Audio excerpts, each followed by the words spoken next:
Trying to get a harem ending in real life is almost impossible, but what if one girl with her schizophrenia-esque acting could play the role of countless kinds of girls in your life? The rock girl, the gal, the prim and proper one. In a way, you would get the harem you wanted. I mean, still only in the way, because as Rain is still only one person and can't use the shadow clone jutsu of the Naruto gang, the number of the harem members is still only going to be one. So yep, that's the story of Rin and Eiji. Eiji, who wants to be popular and have a harem, and Rain, who is a freshman 1 year younger than Eiji, who quote-unquote fell for Eiji pretty fast, and as an aspiring theater girl, Rain, wants to perfect her acting and maybe catch a fish to snack on too. So proposing to play different kinds of girlfriends, from the little bad girl to the shy tsundere, followed by a cool beauty, mixing in a spoiled rich brat and so on,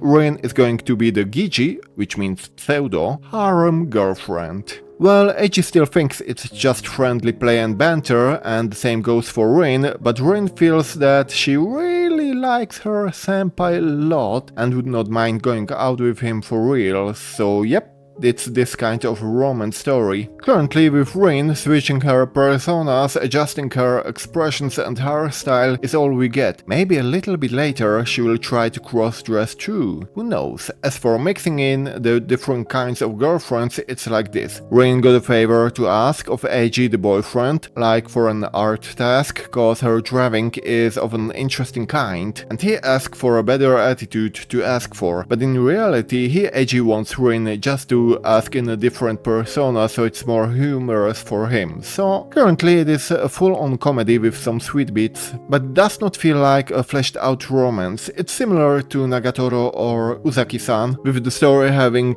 only this one quirky bit. In this case, the acting of the different girls, it's the main focus. If the story will continue in this way, it can drag out the romance for quite a bit. It could be interesting, but it does not have the markings of a romance of the decade. We still have to see the other romances of the season, if it will stand up for the challenge, but it will be a solid show. About the animation, it is as average as it gets, so there's nothing too bad with it, well, except some still shots and some not fully drawn faces from the distance. In a way, it's a quirky comedy, harmless harem anime, and I can only recommend it as it's funny for me. But beware, as the setting is in high school and not everyone enjoys this kind of setting for their romance comedy, last thing, it can feel a little tiny bit repetitive, and the animation is not its strong point as it can feel bland a lot of times. Made in a style reminiscing of the 4 Koma, which is a 4-panel manga, the show has that kind of a feel. So it doesn't feel so connected. Like, each shot we get is like days apart, making the whole show feel like it's jumping fast forward a lot of times. Still, the main point is mostly the interactions in between Eiji and Rin, making it that kind of a comedy romance routine. That should cover most of my points for the show, so thank you all for watching, stay healthy, and we're gonna see us in the next video. Goodbye!